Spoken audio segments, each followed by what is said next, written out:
estão vendo minha tela? Bora. PowerPoint está ok? Ok.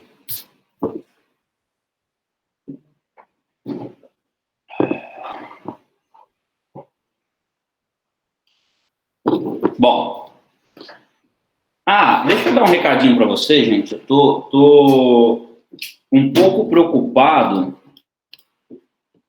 com a questão das presenças. Eu tenho achado que vocês não estão mantendo Você já liberou lá na outra sala? Outra sala? É, do RH? A gravação? É. Tá gravando lá. Tem como parar e liberar 7h20? Tem. A sua gravação é outra pessoa que tá fazendo? É.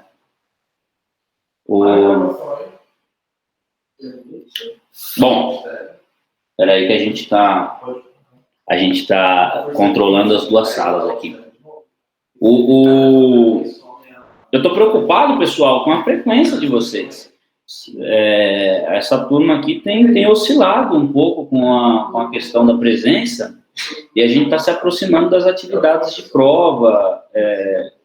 A plataforma não está com todas as questões preenchidas. Eu tenho acompanhado alguns relatórios e percebido que nem todos vocês fizeram as atividades do AVA. A pergunta é, vocês estão cientes disso? Estão tendo alguma dificuldade? É uma questão de tempo? Vocês estão se programando para fazer isso quando? Sabe por quê? A nota do AVA representa 40% da nota de vocês. Do total de 10, só o que vocês fazem na plataforma representa 4. Entendeu, não? E aí a gente tem mais 6 pontos da prova, e a prova, vocês sabem, é um questionário com 11 perguntas, tem perguntas abertas e perguntas objetivas, e difícil, né, gabaritar a prova. Então, às vezes a gente não vai tão bem na avaliação, e a nota do AVA acaba impulsionando a gente para cima. E tem mais meio ponto que é destinado à participação, que é uma nota aqui que eu dou para vocês que participam das aulas, que interagem pelo chat quando a gente faz alguma pergunta. Então, assim, se a gente colocar no papel 4 do AVA, 6 da prova e meio de participação, vocês teriam um total de 10,5. Eu não consigo colocar 10,5, o máximo que dá para dar é 10. Porém, eu estou um pouco preocupado com vocês, porque eu tenho entrado no AVA e não vejo os exercícios prontos. Vocês têm faltado bastante às aulas, então não vai ter o ponto de participação. E aí vocês estão indo para o risco de tentar passar pelo bimestre só com a nota da prova. E isso me preocupa. Até porque pode soltar lá, 7h20. Até porque o primeiro bimestre é um caminhão, né, gente? Se você tira uma nota alta agora, nessa primeira fase, nesse primeiro momento de atividade, vamos supor, pegar aqui o Gabriel vai lá e tira uma nota 9,5. E aí no segundo bimestre ele não vai tão bem assim, o 9,5 segura ele. Se ele tira um 9,5 e no segundo bimestre, por exemplo, ele tira um 4, ele vai ficar com uma média 6,5, 7, entendeu não? Agora, se você, por acaso, tira uma nota 6 agora, e lá no segundo bimestre tira uma nota 5, você está reprovado no semestre. E aí você não consegue avançar nessa disciplina. Aí a minha pergunta para vocês, Gabriel, Ruth, Ana Shirley e Cibele, tá tudo bem? Tá tudo ok? Vocês estão no jogo? Estão com alguma dificuldade? Querem bater um papo sobre isso?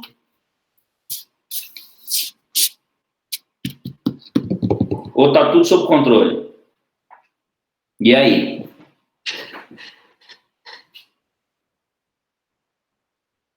Gabriel falou que tá de boa. Ruth disse que tá tranquilo.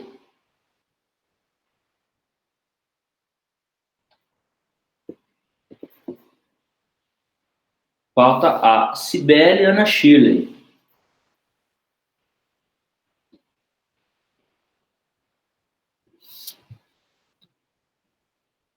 ainda tem algumas atividades para fazer, mas assim, tá no teu radar. Porque eu vou falar para você, gente, às vezes acontece da gente deixar alguma coisa para depois, é normal, tem hora que a rotina pega a gente e a gente acaba separando. Eu lembro que teve uma época, quando eu estudava na faculdade, que eu ia ter uma semana de férias do trabalho, eu ia ficar uma semana fora. E aí eu concentrei um monte de coisa que eu tinha para fazer para aquela semana, então eu não fiz nada, mas chegou naquela semana que eu estava em casa o dia inteiro, eu peguei aquela semana e coloquei todas as atividades em dia. É o ideal? Não é o ideal. O ideal é que você vá fazendo isso de pouquinho, semana a semana. Porque se você faz isso semana a semana, você acaba tendo uma organização melhor da sua rotina e um aproveitamento melhor do seu aprendizado. Mas tem hora que a gente sabe que a vida é dinâmica e que acontece. Poxa, professor, não rolou. Essa semana eu tô ferrado, né? O trabalho tá mais, é fechamento, é final do ano, mas está no meu radar. Nas próximas 2 semanas eu vou me organizar. Se sim, ok, estamos juntos. Se não, cuidado, alerta. Porque eu não vou conseguir dar a nota. De onde eu vou tirar a nota se vocês não fazem as atividades? Então essa é a preocupação.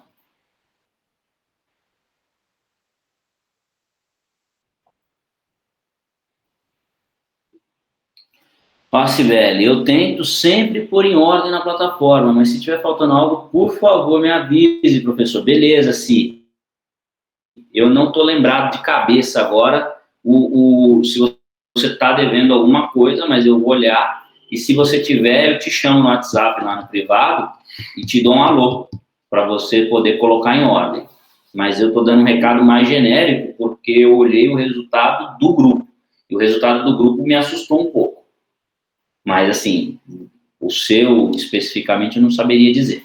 Mas eu te falo isso entre hoje à noite e amanhã. Beleza? Então, show. Vamos começar? Vamos embora, né? Olha aí. Nossa disciplina, nosso método, você conhece. Como que a gente começa? A gente começa relembrando o conteúdo lá da aula passada. O que nós vimos na aula passada? Dentre todo o conteúdo que a gente viu, a gente passou lá pela questão dos instrumentos das políticas econômicas, né, os meios pelos quais nós fazemos política econômica, o seu caminho de disseminação, lembram? Políticas públicas, investimentos privados. Entramos na questão dos resultados da política fiscal, falando um pouquinho da lei de diretriz orçamentária, da aprovação, do procedimento. Classificamos as despesas do governo, lembra? Despesa de investimento, despesa de custeio para manter a máquina pública, salário de funcionário público, aluguéis de prédios públicos, toda a estrutura de insumos, e daquelas despesas mistas. São aquelas despesas que tem também no seu bojo ali um pouco de capital privado. E como o Banco Central é o principal agente da economia financeira, em termos nacionais, né? Falando de Brasil, é o banco de todos os bancos. Então, o Banco Central, basicamente, é quem concentra ali o poder de direcionar ali a prática das instituições bancárias, como, por exemplo, taxa de juros, emissão de moeda, empréstimos, dívida externa. E é o banco que faz reserva de todos os bancos. A gente tinha dado um exemplo, lembra? A Rutinha pega o dinheiro dela, ela guarda lá no Itaú. Beleza. E onde o Itaú guarda o seu dinheiro? O Itaú guarda o seu dinheiro lá no Banco Central. Então, ele também é o banco que faz reserva de todos os bancos e concentra ali o poder econômico nacional do ponto de vista do Estado. E aí a gente passou por todas as atribuições, eram 7, e a gente passou por cada uma delas. Para a gente não se estender muito nisso, eu pediria a você, se não se lembra, que volte no nosso materialzinho da aula anterior, que lá vai ter cada uma dessas atribuições do Banco Central. Certo? E um adendo, né, que a gente havia comentado, é a questão da emissão de moeda, que a gente não cai naquela pegadinha, né? Então já que o Banco Central tem o poder de emitir moeda, então está faltando dinheiro no Brasil, é fácil. liga lá no Banco Central, alô, Banco Central, emite as notas para nós, e aí o Banco Central começa a produzir dinheiro, estilo La Casa de Papel, e bota dinheiro na economia. Num primeiro momento, isso soa como uma coisa positiva, porque do ponto de vista da política econômica é injetado um dinheiro na nação. Ou seja, há uma circulação, porém os bens, os recursos que são escassos não aumentaram, muito pelo contrário. O que você fez foi criar um falso poder de compra. Então, há uma desvalorização da economia local, embora a emissão de dinheiro venha como uma política pública de socorro, e há uma desvalorização do capital nacional em relação ao capital externo, como, por exemplo, o dólar, que é o parâmetro aí mundial. Então, você tem, por exemplo, um dólar que equivale a R$5, ou seja, se você injeta dinheiro, de repente você vai precisar para $1 de 15, 20 reais. Ou seja, a sua moeda, ela perde a valorização no mercado global. Isso é muito ruim, porque acaba colocando a gente como um país subdesenvolvido no termo econômico da palavra. Certo? Aula de hoje, aula de número 7. E quando a gente fala que a aula é de número 7, a gente está dizendo que estamos com um pezinho já na rota final. A nossa última aula de conteúdo do bimestre é a semana que vem. Então, hoje a gente já começa, tipo, quinta-feira, né? Por que quinta-feira? Porque semana que vem é sexta e aí acabou. A gente vai entrar numa rota de atividades. Professor, e se a gente planejar um roubo ao Banco Central, estilo La Casa de Papel? Aí a gente vai ficar bem pra caramba, né? Se você quiser encabeçar, se bem que o professor sou eu, né? Ia dar trabalho. Depois a gente pensa nesse roubo. Mas não é má ideia. Quem ia ficar lá? A Cibele ia ficar como a Nairobi, né? Mandando imprimir mais. Olha aí, estamos viajando. Gente, quinta-feira. Por que quinta-feira? Porque estamos acabando a penúltima aula, né? Depois é sexta, final de semana. Então a gente vai ter aqui hoje a aula de número 7. Semana que vem a aula de número 8. Na semana 9 e 10, revisão e simulado. No simulado, já peço para vocês, não faltem no simulado. Por quê? O simulado serve para 2 coisas. Aliás, 3. Quais? Primeiro, nós vamos testar a ferramenta. Qual é a ferramenta? Formulário do Google. É simples, mas é bom testar, para você saber como funciona. Por quê? Porque o professor Daniel trava o formulário. Então, por exemplo, se você não responder uma questão porque você não sabe, você não tem a possibilidade de deixar essa questão em branco. Se você deixar a questão em branco, eu não recebo a sua prova, porque eu só recebo a sua prova no momento que você preenche todas as questões. Nós vamos falar disso com calma. Mas você vai ter que ir lá na questão e digitar alguma coisa. Professor, não sei a resposta. Não tem problema. Mas vocês vão testar a ferramenta. Essa é a primeira coisa que nós vamos fazer na semana do simulado.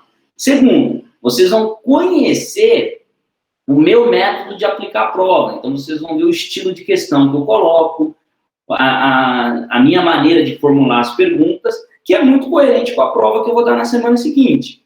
Certo?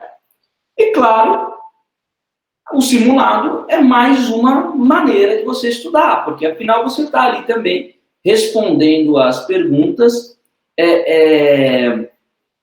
você está ali respondendo as perguntas que, eventualmente, de alguma coisa que você não estudou. Aí você tem ali um estalo. A Cibele, pode ser em dupla ou em grupo? Se for em dupla, será você e o seu cérebro.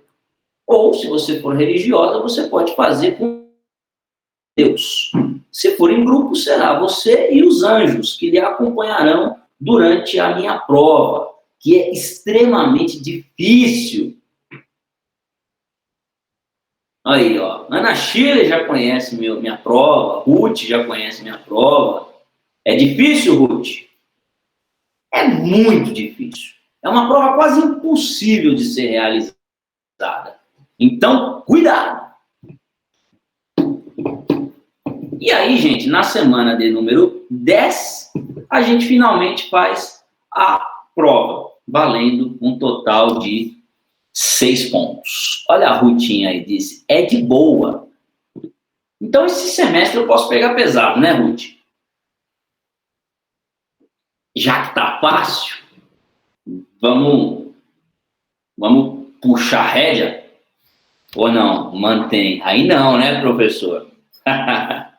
Beleza. O que a gente vai ver na aula de hoje, gente? Olha lá. Nós vamos falar sobre estrutura de análises macroeconômicas, funções da moeda, retenção de moedas, segmentações do mercado financeiro, fatores que modificam o valor do dinheiro e o valor.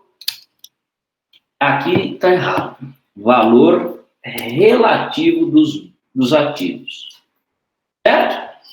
E a frase do dia hoje é: eu não trouxe uma frase de um economista, como faço de costume. Essa semana o professor está mais melancólico, o professor está um pouco mais romântico, então resolvi trazer uma poesia para vocês. E a gente também está chegando perto da semana de atividades. Então, acho que faz todo sentido esse trecho de um poema do Fernando Pessoa, que eu particularmente gosto muito. Vocês gostam de poesia? Vocês gostam de poemas? Eu adoro, nossa.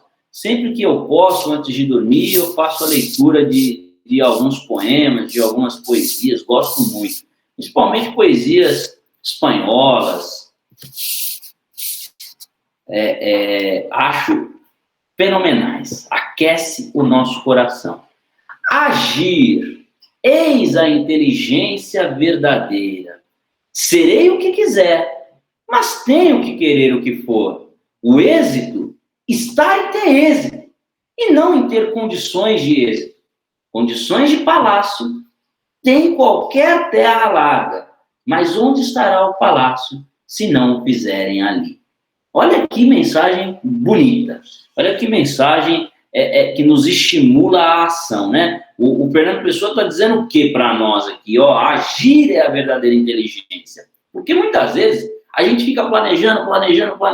Não que o planejamento não seja válido, o planejamento é válido, o planejamento é bom, mas agir. Muitas vezes o que falta em nós é a ação, é fazer algo de fato. E ele diz o seguinte: serei eu o que eu quiser. É a possibilidade de você sonhar. Você pode sonhar grande, mas você precisa ter contentamento com aquilo que você é hoje. Então ele diz, tenho que querer o que for. Então, cada pessoa vai estar num determinado lugar e as coisas são assim por um propósito maior. Você precisa aceitar, isso é a capacidade de resiliência. E aí ele diz o seguinte, o êxito está em ter êxito e não em condições de êxito. Já viram aquelas pessoas que são só expectativa? Nossa, você tem tudo para dar certo, tem tudo para dar certo, tem tudo para dar certo, mas nunca dá certo. Só tem tudo para dar certo. É isso que ele está falando. O êxito é o êxito. E às vezes a gente fica com aquela ideia de que o nosso sucesso está no futuro, está no futuro, está no futuro. O futuro nunca chega. Então, ter condições de ter sucesso não é ter sucesso. Então, de novo, ele traz ali uma ideia de realização de coisas para o presente. E no final, ele ainda faz uma comparação. Ele fala assim, condições de ter um palácio, qualquer terra larga tem. Ou seja, quando você vê um terreno vazio, você fala, poxa, aqui daria uma casona, né? Mas se você não for lá e colocar o primeiro tijolo, o segundo, o terceiro, o quarto, se você não construir a casona, vai sempre ser só um terreno vazio. Embora todo mundo possa dizer, olha, daria uma casona, daria, a vida passa e a gente não faz. Então, Fernando Pessoa vem brindar conosco nessa noite de hoje a ideia de que há a necessidade de fazer algo, nos movimentarmos. Essa é a mensagem.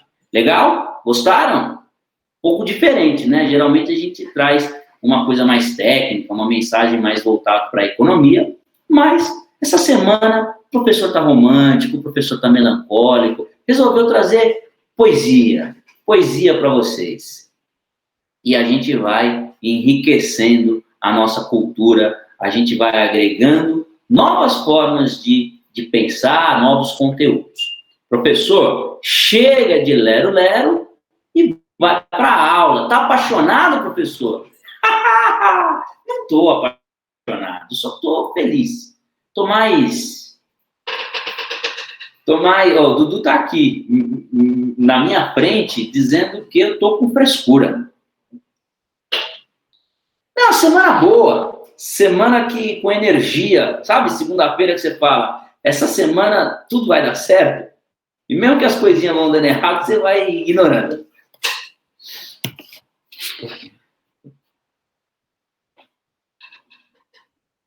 Será que o professor está apaixonado?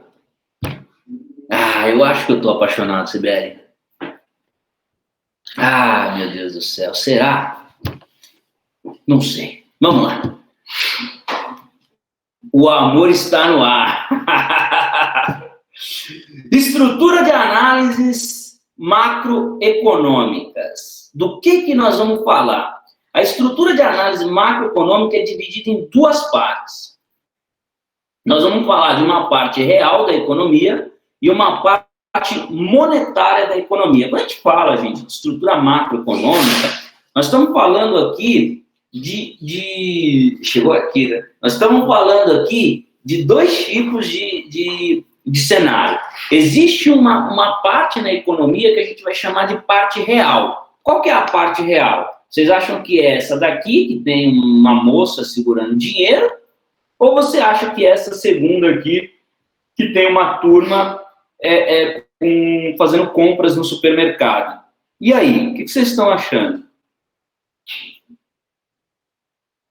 Segunda foto. O Gabriel colocou, a Sibeli colocou a segunda. Então, assim, a parte real da economia não é monetário. A questão monetária, o dinheiro, é um meio. É um meio para a circulação de bens e serviços. Mas o que movimenta a economia, de fato, é a circulação de bens e serviços. Então, macroeconomicamente falando, nós vamos ter sempre dois cenários. Um cenário de trocas, de escambo, em que as pessoas vão estar o tempo todo trocando, só que se utiliza o papel moeda, o dinheiro, como um instrumento para a troca. Mas no fim do dia, o que você quer? Você quer ir no mercado comprar um pacote de arroz para chegar em casa você fazer o seu arroz. Você quer comprar um pacote de feijão, você quer comprar uma calça, você quer comprar uma pizza.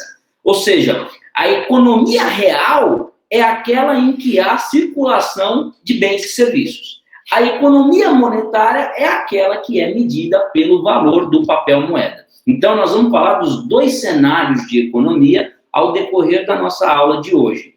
Mas visando sempre a ideia de que a economia monetária é um instrumento da economia real. Então, a economia real é sempre colocada em primeiro plano. Porém, sem a economia monetária, sem a circulação do papel moeda, você pode causar um colapso no sistema. Como, por exemplo, nós tivemos no Brasil diversas trocas de moeda, diversas trocas de papel moeda. Certo? Vamos avançar aqui, olha lá. Funções da moeda. A moeda, ela tem, então, como sendo um instrumento monetário, uma função na economia. A gente acaba achando que a moeda é a economia. Mas a moeda não é a economia, porque a moeda pode perder o valor. Imagine, por exemplo, que você tenha na sua casa uma bolsa. Isso aconteceu. Isso é uma história, eu vou contar essa história para vocês. É uma história que aconteceu na minha família há algumas gerações para trás. Havia uma empresa na família e essa empresa tinha muito sucesso, era uma empresa de muitos recursos, com bastante dinheiro. Só que havia uma centralização do poder na figura de uma pessoa. Então, aquela pessoa controlava tudo e não dava acesso a ninguém, era o provedor. Então, assim, deixa que do dinheiro cuido eu, só que não vai faltar nada para ninguém. E não faltava realmente. Os membros da família tinham carro, tinham casa, tinham apartamento, viajavam, curtiam. Estou falando de muita grana. E esse provedor, que era o sujeito que estava à frente dos negócios, à frente da empresa, ele centralizava a administração para ele. Bom, o que ele fez? Num dado momento, ele pegou uma mala e encheu essa mala de dinheiro. Encheu. Ele literalmente lotou a mala de dinheiro. E guardou essa mala. Deixou essa mala escondida lá num setor da empresa, perto do cofre, e ele faleceu. Normal, as pessoas morrem, não sei se vocês sabiam disso, mas as pessoas falecem. E aí, quem assumiu a empresa foi tocando, foi fazendo, coisa e tal, não tinha muito a mão do negócio, eram os playboy e tal, a empresa chegou à falência.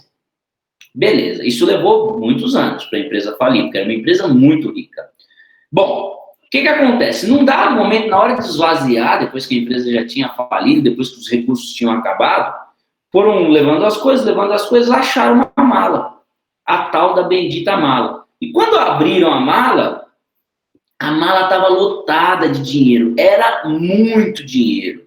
Porém, era um dinheiro que já não valia mais. Então, a gente estava falando, por exemplo, do real, e a mala estava lotada de cruzado, de cruzeiro, não lembro qual que era a moeda, mas essa história foi muito marcante.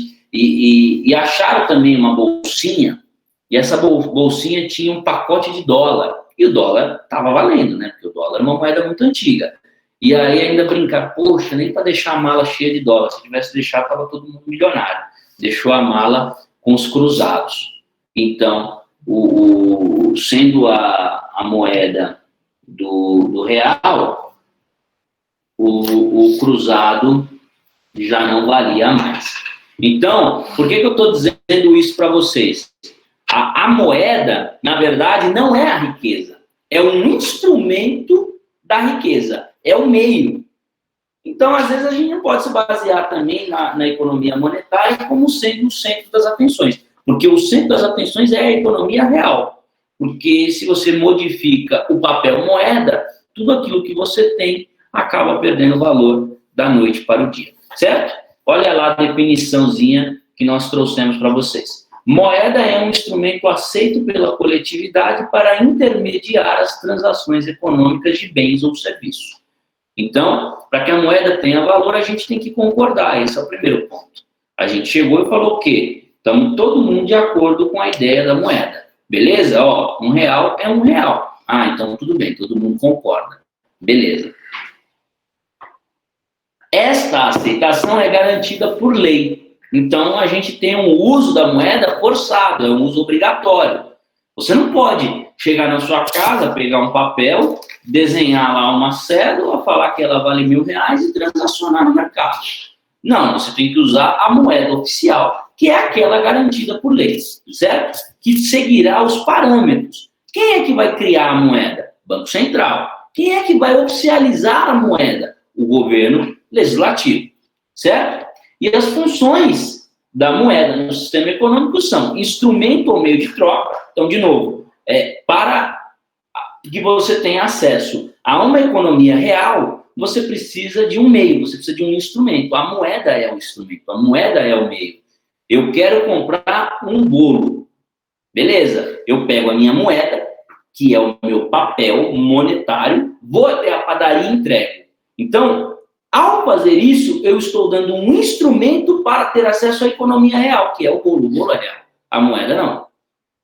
Ela é uma medida de valor, então a gente consegue mensurar a base de trocas com base na moeda. Poxa, custa 10, custa 20, custa 50.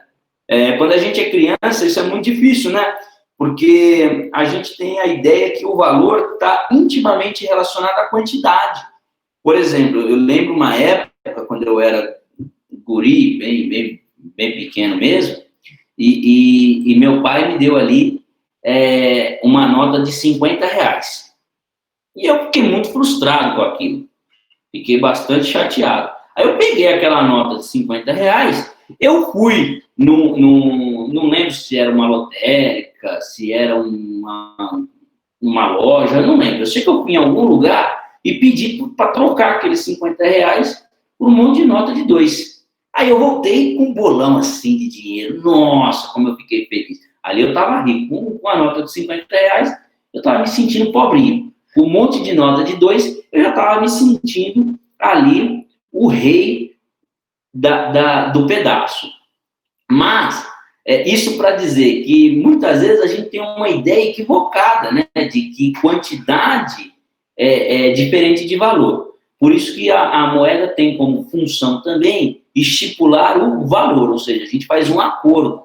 Poxa, isso aqui vale 200, então tá bom, então essa nota é a nota de 200, isso aqui vale 10, isso aqui vale 1. E com o tempo, esses valores eles vão ficando mais relativos. Por exemplo, a nota de R$1 perdeu valor para nós, tanto é que a gente tirou ela de circulação.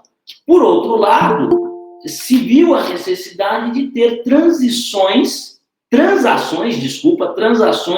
mais altas no mercado. Aí criamos recentemente, super recente, a nota de R$200.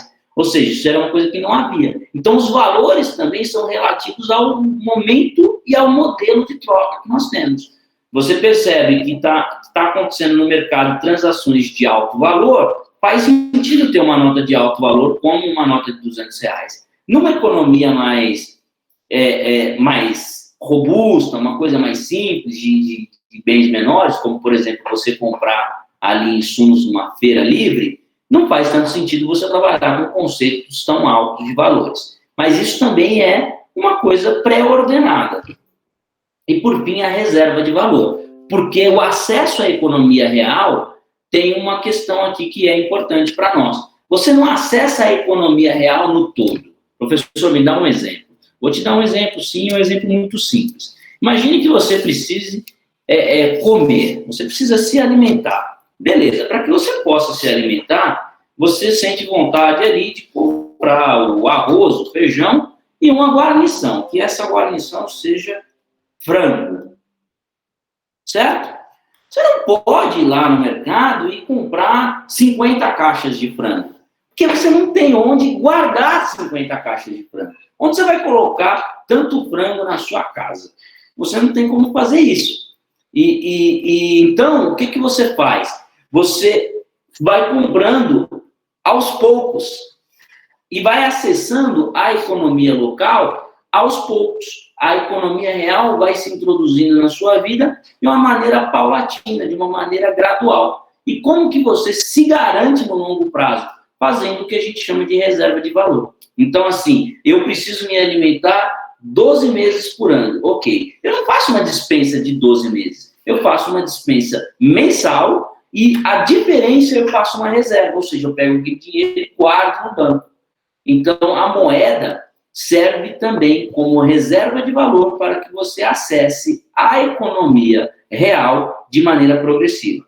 Por outro lado, você recebe os valores também de maneira progressiva. Opa, peraí que o meu monitor sumiu aqui. Vocês estão vendo minha tela?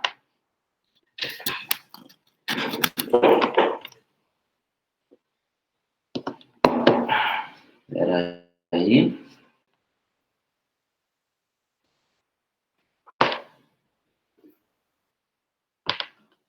Era só um segundinho, gente, que eu perdi o arquivo aqui. Pronto, agora sim. Bom, coisas do além. Então, assim, você faz reserva de valor. E como você tem acesso aos recursos também de maneira progressiva, é um modo de você, na economia, acessar bens de valores mais agregados de maneira progressiva. Como, por exemplo, vou comprar um carro, não compro à vista. Vou comprar um carro ali parcelado em 36 vezes, em 24 vezes, vou comprar um imóvel em 20 anos. Então, quando você trabalha com a ideia de reserva de valor, é para que a moeda seja um instrumento de acesso à economia real, progressiva e gradual. Certo? Retenção de moeda. Olha lá. Por que reter a moeda se existem alternativas de aplicação em ativos que produzem rendimentos? O que ele está dizendo? Ele está dizendo que se você pode investir em bens da economia real, por que você vai reter moeda? Entenderam ou não? Vou explicar. O que seria fazer um ativo da economia real? Eu tenho aqui R$1 milhão e existem 10 terrenos de R$100 mil cada um. Então, com esse meu R$1 milhão, o que eu faço? Eu vou lá e compro os 10 terrenos. E eu tenho, não R$1 milhão, mas eu tenho 10 terrenos. Ou seja, eu tenho 10 propriedades da economia real, coisas físicas. Eu compro bens palpáveis. Isso seria reter os ativos. Agora ele está dizendo, por que você retém a moeda? Por que ao invés de comprar uma propriedade, você guarda o dinheiro no banco? Por que ao invés de comprar um veículo, por que ao invés de comprar um maquinário, por que você coloca o dinheiro numa aplicação financeira? Bom, pelo pensamento keynesiano, que é um economista que acredita numa economia que sofre intervenção do Estado para movimento e progresso, os motivos são, 1, negócios ou transações. Então, assim, eu faço retenção de moeda porque no momento em que me aparecer a oportunidade de um negócio, eu tenho a moeda que é a medida de troca universal. Então, esse é o primeiro movimento. Um segundo movimento são as transações, ou seja, aquilo que eu faço no meu dia a dia. Ou seja, é o acesso à economia real de maneira progressiva. Eu preciso ter o recurso para ter acesso. Precaução. A ideia de que há uma necessidade, e aí dentro de uma economia, de uma educação financeira, de você ter ali uma reserva. Muitas vezes, se você tem o bem não é objeto de troca direto com a sua necessidade. Como assim? E eu tenho lá um terreno, mas nesse exato momento eu preciso comprar um alimento no mercado. Eu não posso chegar no mercado com um pedaço de terra, pegar lá no meu terreno um balde, encher de terra, levar no mercado e trocar aquela terra por um pacote de arroz. Eles não vão aceitar. Então, ele diz assim, é uma medida de precaução que você mantenha uma certa reserva, porque às vezes o bem não te dá acesso à sua necessidade dentro da economia real.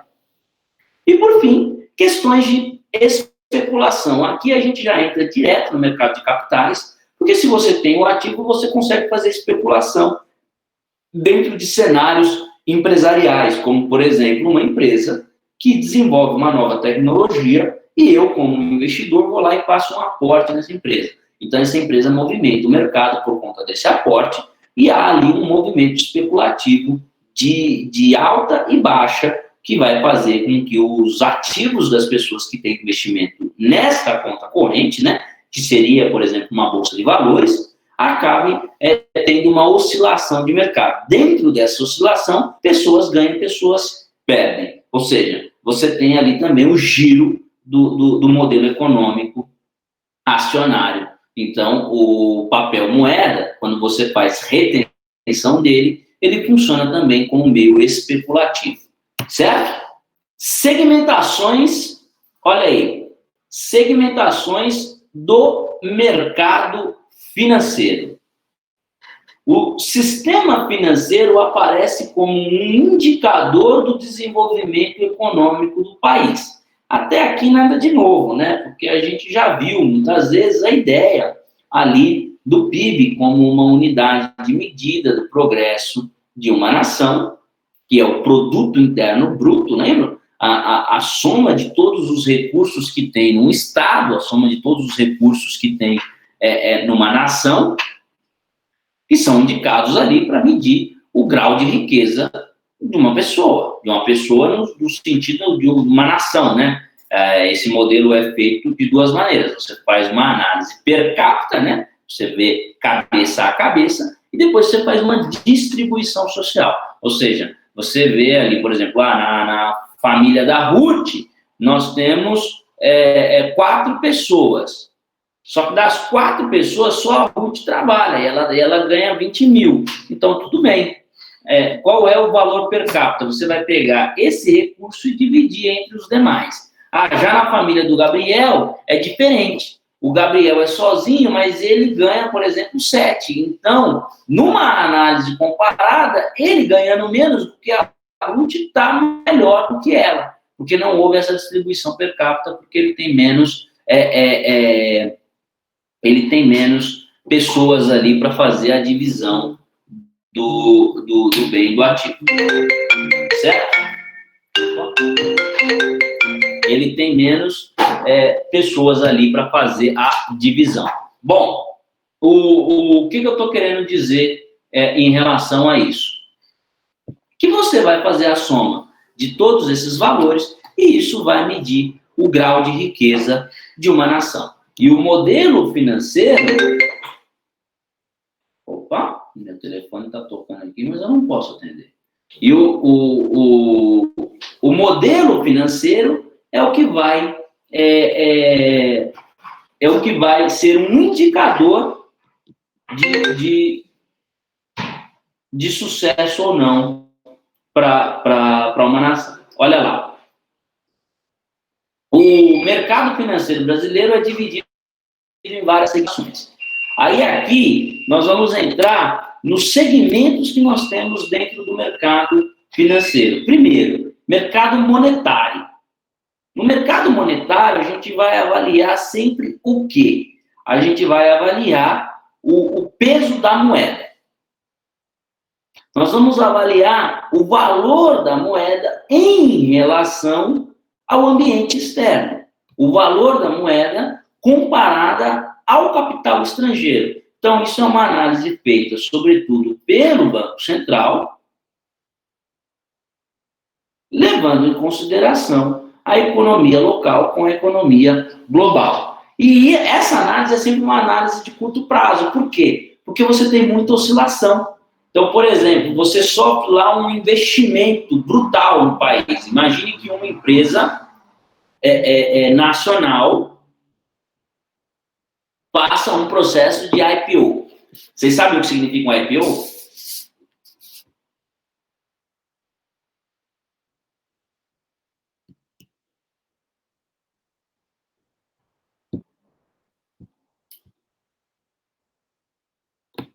Imagine o seguinte, vamos fazer uma pausa aqui para a gente explicar esse conceito.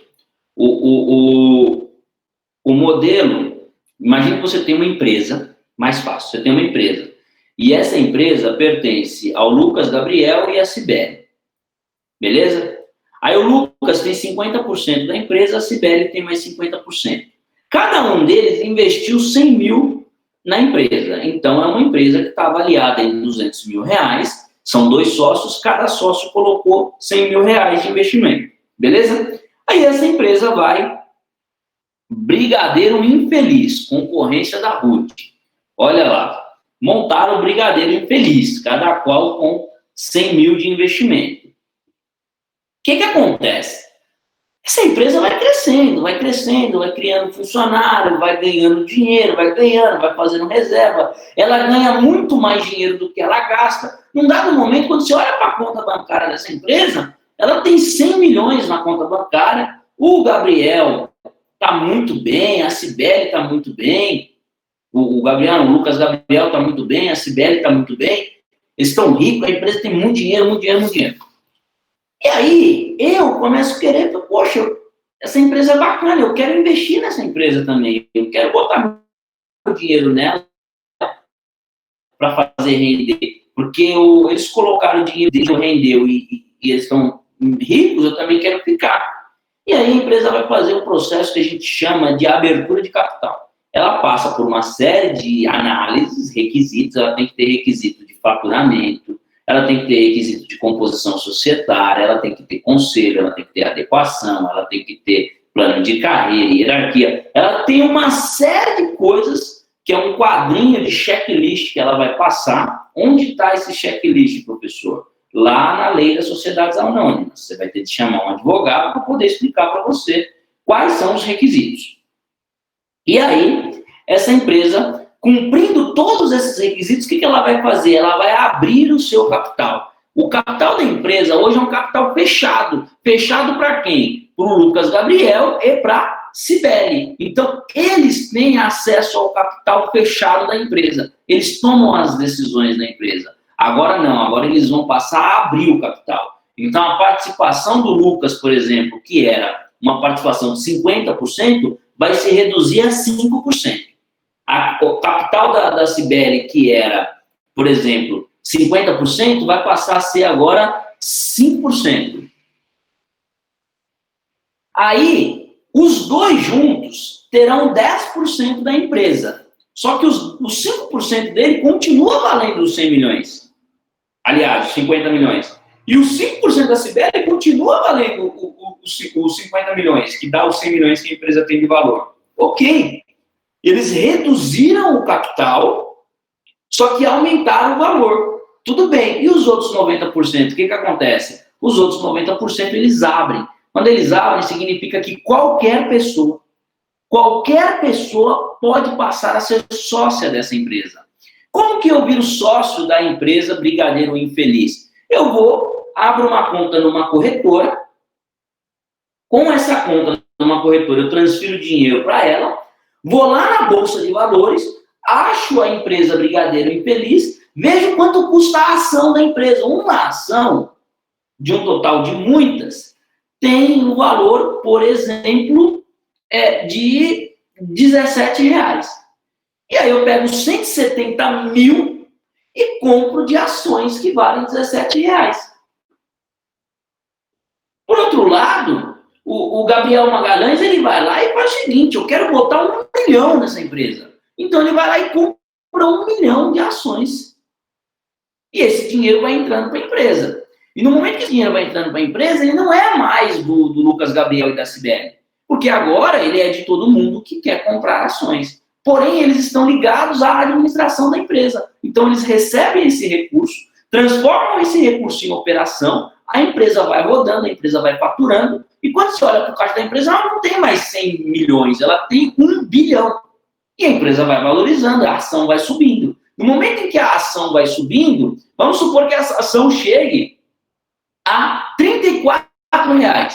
Opa, eu comprei a ação a 17.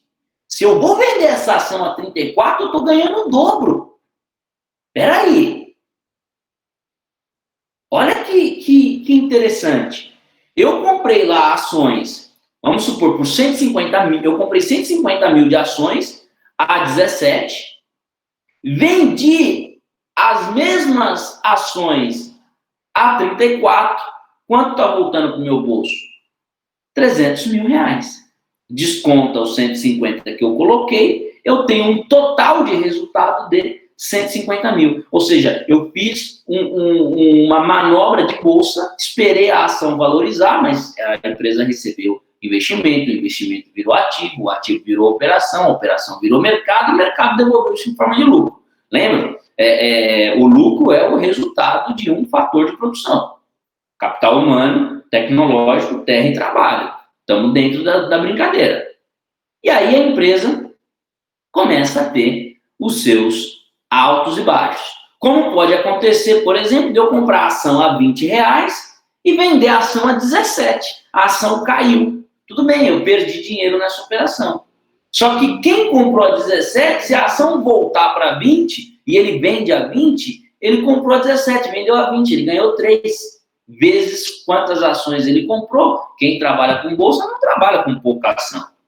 Geralmente você trabalha lá com lotes de 1.000 ações, 5.000 ações, 2.000 ações, 400 ações. Então, o valor por ação às vezes é baixo. Por exemplo, a Oi, que é uma empresa uma empresa na área de telefonia, redes. Você tinha ação, por exemplo, a 80 centavos, era uma ação muito baixa, 1,60, 1,70. Só que às vezes você compra lá 6.000 ações a 1,68 e você vende as 6.000 ações a 1,72, poxa, num dia você fez ali 200, 300 reais. Você faz isso todo dia, você faz 200, 300 reais todo dia. Então, o mercado de bolsa está intimamente ligado a esse sobe e desce das ações. Às vezes você está falando de centavos, mas que somado ao volume que você tem é um resultado interessante. Professor, como chama esse sobe e desce de mercado? Quando a gente olha para um gráfico da Bolsa de Valores, você vai ver que ele fica assim, né? É chamado gráfico de Kendall, né? Por que ele fica assim? Nós chamamos isso de volatilidade. Essa é a palavra de ordem. O que é a volatilidade? É esse sobe e desce do mercado. Olha o que o Lucas Gabriel falou. O velho da Avan queria fazer isso. Ele queria abrir o capital da Avan? Ele queria fazer o IPO. Óbvio. Olha a quantidade de dinheiro que ele não bota no bolso. E se a empresa vai à falência? É muito difícil a empresa ir à falência, Sibeli, porque para a empresa se manter na Bolsa de Valores, para ela conseguir dar sustentabilidade à sua estadia ali, ela tem de cumprir uma série de requisitos. Então, nenhuma empresa vai falir do dia para a noite. Não acontece da empresa receber um aporte de milhões, aí ela recebeu lá um grande aporte, tô rica, milionária, e no dia seguinte quem está na administração saca todo o dinheiro e some no mundo. Isso não existe, porque tem uma série de regras. Então, o dinheiro entra, o dinheiro é aplicado, você tem que divulgar o balanço a cada 3 meses. Numa empresa de capital aberto, por exemplo, você tem ali os diretores estatutários. O que são os diretores estatutários? São aqueles líderes, aquele corpo que está no estatuto. E se a empresa falir, o que acontece? Você vai responder ali pelo conselho estatutário. Você tem o conselho fiscal, você tem as auditorias, você tem as auditorias obrigatórias, as auditorias internas, as auditorias externas. Então, para uma empresa ficar dentro da Bolsa de Valores, ela tem uma série de regras. E dentro da Bolsa de Valores, você tem uma série de classificações. Qual é a classificação mais sofisticada que você tem? É a denominada novo mercado. Então, as empresas que têm o maior sucesso são empresas que fazem parte do novo mercado, porque ela pode estar na Bolsa de Valores, ou seja, ela pode abrir o capital, mas lá ela tem classificações. A classificação mais top que tem é a classificação novo mercado. São aquelas empresas que têm ética, sustentabilidade,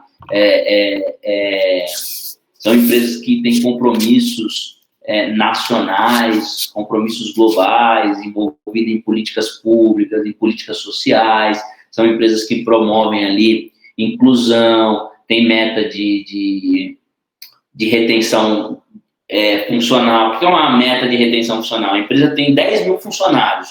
Ela não pode mandar, por exemplo, 20% do seu quadro, ela não pode reduzir em 20%. Então, ela vai manter ali a empregabilidade.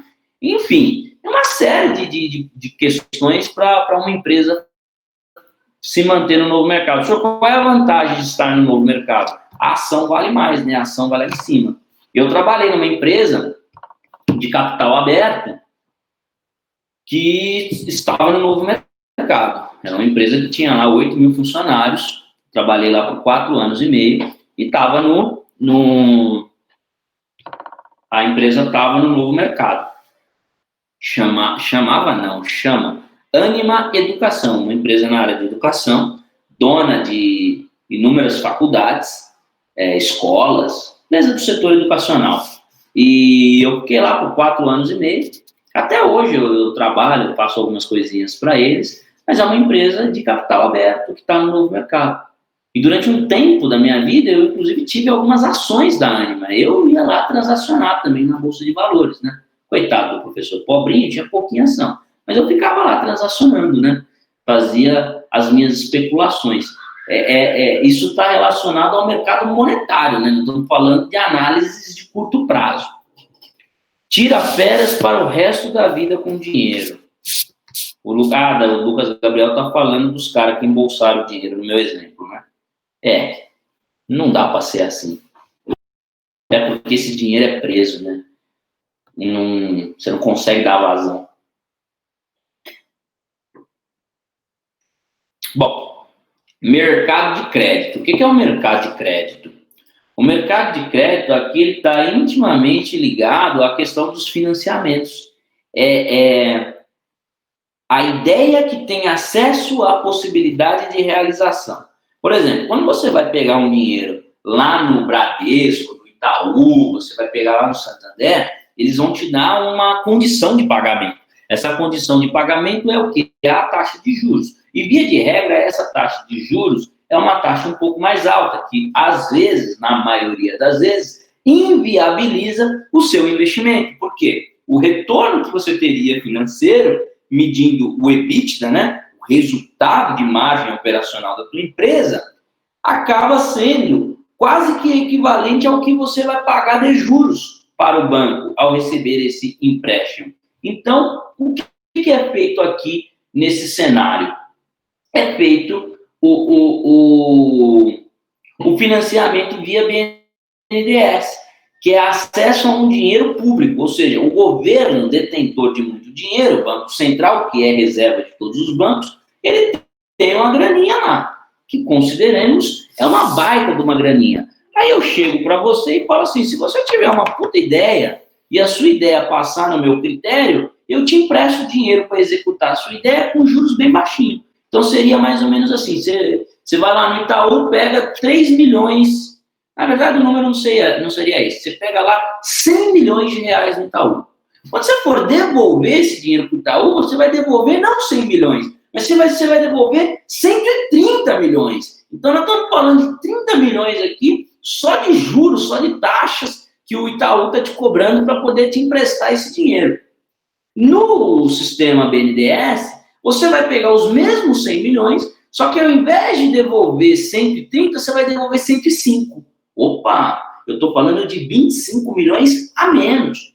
Por quê? Porque é um programa do governo. Então você está tendo acesso a um juros facilitado, a uma taxa menor. Por isso que toda empresa quer o tal do BNDES. Eram os escândalos que tinham lá na Odebrecht, porque a Odebrecht é uma empresa lá da área de construção, pegou muito dinheiro do BNDES, ou seja, pegou muito dinheiro alto a juros baixíssimos, né? E não executou a tarefa como prometeu que faria. Então, a ideia ali do mercado de crédito é dizer o seguinte, eu confio nas pessoas que estão dentro da minha nação, imagine que eu sou o professor, eu sou o rei da sala aqui.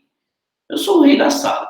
E vocês são ali o povo, que estão aí no meu reinado, porque eu sou o rei.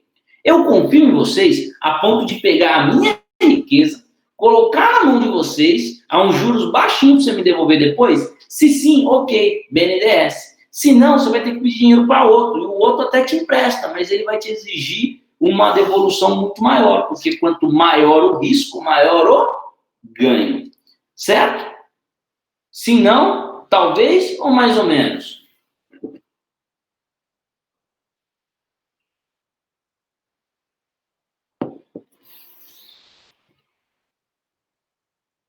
E aí?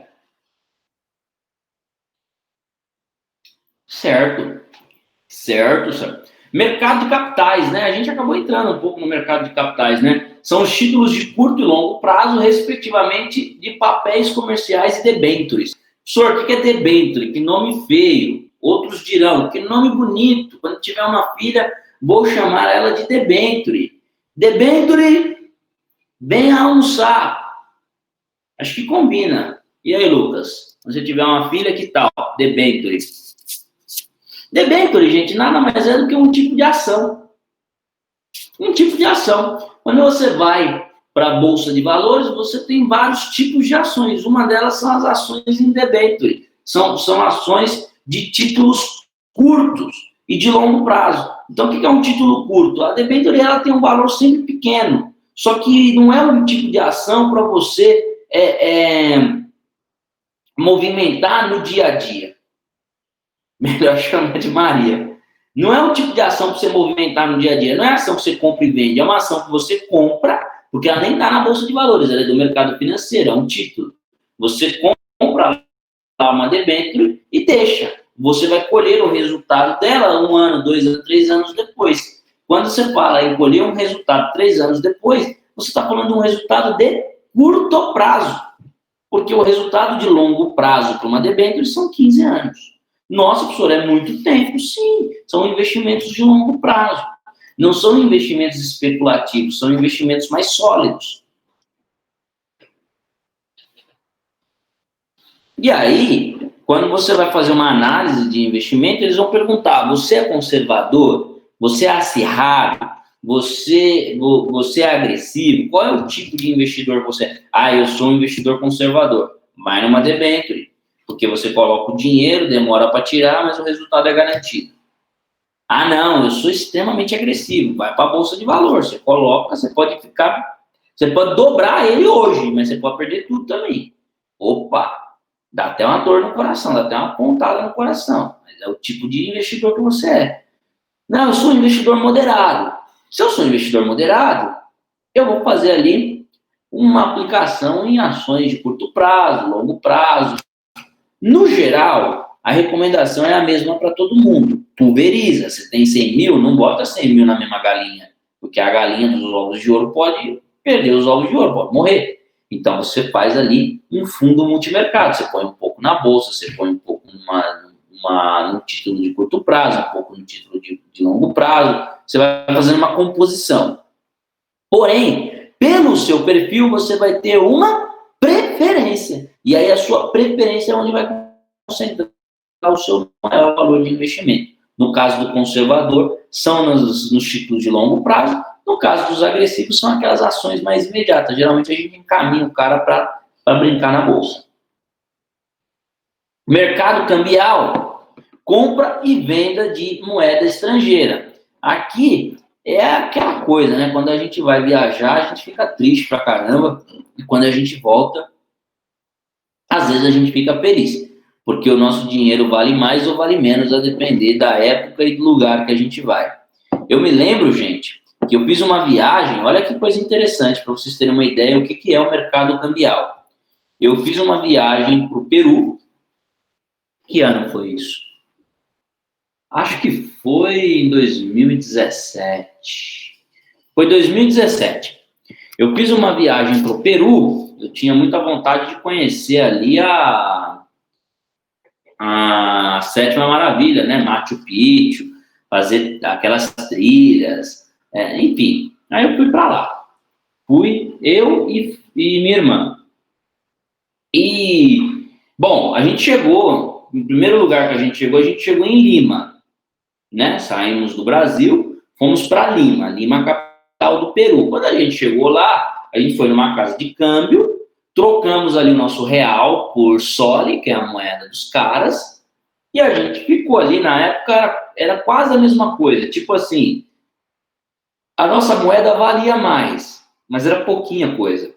Tipo, R$1 era 98 centes de soles. Como se fosse assim, R$1 para cá é igual a 98 centavos para lá, uma diferença mínima, quase eles por elas. E aí, em Lima, a gente não conseguiu fazer, né? Normal, uma viagem moderada. Aí, quando a gente saiu de Lima, a gente foi para Cusco. Cusco já era uma cidade dentro do Peru, bem mais afastada, o custo de vida lá já era bem menor, era uma moçadinha mais pobre, mas um lugar com muita paisagem, né? Muito relevo, as montanhas começavam por ali. E a gente ficou uns dias em Cusco, a nossa vida já melhorou, porque o nosso dinheiro lá em Cusco passava a valer mais, certo? Por que ele passava a valer mais? Por causa da questão do câmbio. Quando a gente foi para Cusco, a gente não levou o dinheiro em real, a gente levou o dinheiro em dólar. O dólar para a moeda cusquenha já valia, assim, já era uma diferença absurda. A gente ficou lá uns 3, 4 dias em Cusco, fizeram tal, como uma cidade chamada Águas Calientes. E lá na cidade de Águas Calientes, que é a cidade que fica antes da cidade de Machu Picchu, que é onde tem o patrimônio mundial lá, né, que é a maravilha do mundo, é a cidade anterior. Você é obrigado a passar por Águas Calientes, senão você não chega em Machu Picchu. Gente, Águas Calientes é uma cidade fantástica do ponto de vista de restaurantes legais, um vilarejo, hotel, assim, é uma cidade muito bacaninha, com uma infra legal, porém com a moeda extremamente desvalorizada. O que eu quero dizer para vocês? Olha o que aconteceu. Nós tínhamos feito uma reserva para gastar por dia. Dinheiro que você gasta por dia. Você vai viajar, você fala, posso gastar R$300 por dia. Beleza, deu R$300, você para, senão você está mexendo no dinheiro de amanhã. Quando você viaja, principalmente quando você vai para um lugar que é uma outra moeda, você tem que colocar essas metas, senão o dinheiro acaba e você está lá ainda. E aí, pra vocês terem uma ideia, a gente calculou errado. A gente calculou o dinheiro em dólar. E chegou lá, foi fazer a conversão numa casa de câmbio. Só que o dólar, em relação à moeda deles, tinha uma distância assim. E quando a gente fez a troca, a gente ficou surtado. Sabe por quê? Gente, o que eu tinha para gastar por dia na cidade era equivalente ao salário mínimo do mês deles. Então imagina, no Brasil, quanto é um salário mínimo? O salário mínimo é R$1.050, certo? 1.045, por aí. Imagina que você vem e você fala assim, vou gastar um exemplo, quer ver? Vou até fazer a conta aqui.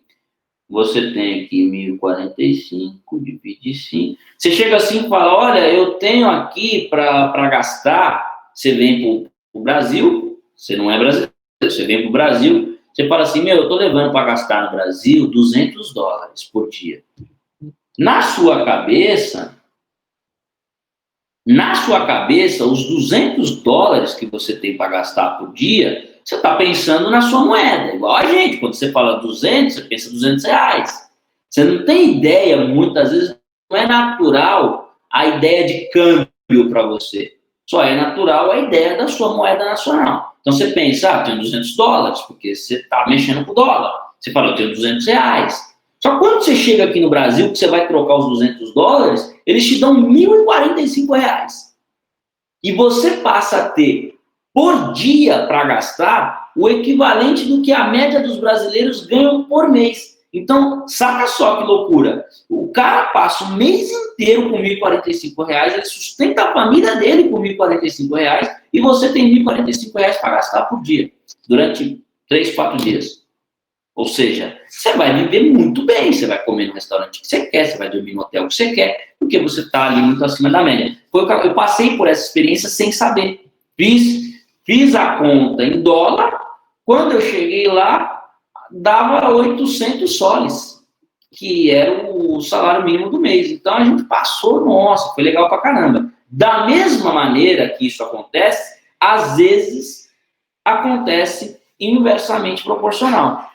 Você sair daqui do Brasil, por exemplo, calculando que você está indo para a Europa para gastar o dinheiro em real, quando você chega lá, você vê que o euro está valendo quase R$7. Então, você pega R$7 do seu dinheiro, quando você vai trocar, eles te dão €1 só. Aí você fala, poxa, eu tinha aqui os R$200.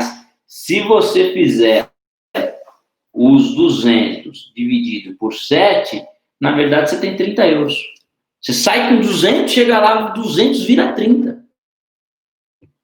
E aí você está na roça, você está ferrado, porque como você sai com 200, chegou lá, seu 200 virou 30. Então, da mesma maneira que às vezes você tem acesso ao seu dinheiro superestimado em relação ao dinheiro que você está comparando, você tem também o inverso. Então, sempre que vocês forem fazer uma viagem, não se esqueçam de ficarem atentos ao câmbio. E o câmbio é um mercado, gente. Tem gente que ganha dinheiro com o câmbio, né? Tem até os escândalos, né, dos doleiros, a coisa toda. Mas o mercado cambial nada mais é do que a compra e venda de moeda estrangeira. Quais são as moedas estrangeiras? Todas possíveis, as mais comuns, né? O euro, o dólar, o dilyar, o ien, que é a moeda japonesa.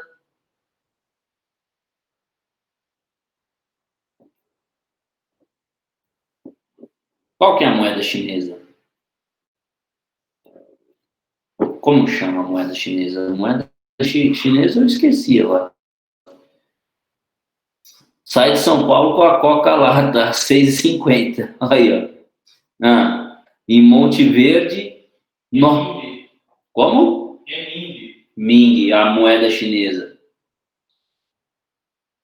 Ó, o Lucas Gabriel, saí de São Paulo com a Coca lá, tá R$6,50, cheguei em Monte Verde. Monte Verde é Minas Gerais, né? Monte Verde é tipo Campos do Jordão? É Campos do Jordão Mineiro. Olha aí, ó, sim. Lucas Gabriel. Ô, Lucas Gabriel, você foi fazer o quê em Monte Verde? Você foi levar a morena? É bem caro. Lucas Gabriel se ferrou. Saiu daqui, não calculou o câmbio. A Ruth já falou, que rico. Ô, Ruth, seu namorado não te levou em Monte Verde ainda? Fui torar dinheiro. Ó, o Lucas Gabriel, meu, ainda não. Como não, Ruth? Mas nesse final de semana, chega para ele e fala, meu, tá maluco? Meu professor disse que se não me levar nesse final de semana em Monte Verde, já era. Ah, Ruth, vou jogar uma indireta. Fala assim, meu, o pessoal lá da sala de aula conhece Monte Verde, diz que é lindo. O Lucas Gabriel, Ruth, vai no Brás. No Brás? Bom, essa é a estrutura de câmbio, gente. O que é o câmbio? A venda e a compra de moeda estrangeira. Mercado de seguros, capitalização e previdência privada. Esse mercado, gente, é um mercado interessante. Por quê? É um mercado que opera no risco e quanto maior a coletividade, menor o risco. Por exemplo, o que é o seguro?